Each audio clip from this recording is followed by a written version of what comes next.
আজকের ব্যস্ত জীবনে অ্যাসিডিটি ও গ্যাস একটি সাধারণ সমস্যা।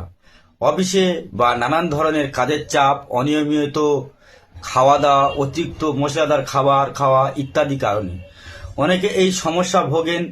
এই সমস্যাটি না কেবল শারীরিক অস্বস্তি দেয়, বরং চাপ বাড়িয়ে তোলে।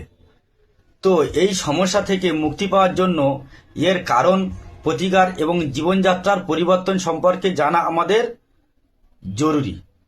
তো অ্যাসিডিটি বা গ্যাস অম্বল হলো পাকস্থলীতে অতিরিক্ত অ্যাসিড উৎপাদনের ফলে এই অ্যাসিড খাদ্যনালীতে ওঠে। এর জ্বালা পোড়া, বুক জ্বালা, টক ও ঢেকুর ওঠা ইত্যাদি ইত্যাদি সমস্যা হয়।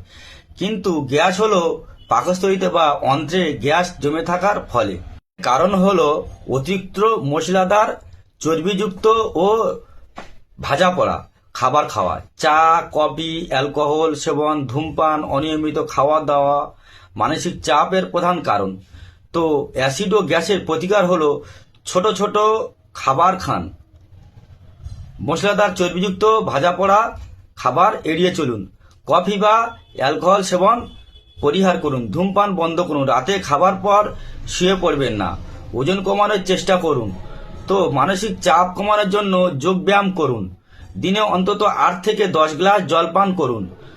সিস্টেমগুলো মানার পরও যদি আপনি দীর্ঘদিন গ্যাসের সমস্যায় বা অ্যাসিডিটির সমস্যায় ভোগেন, তখনই আপনি চিকিৎসকের পরামর্শ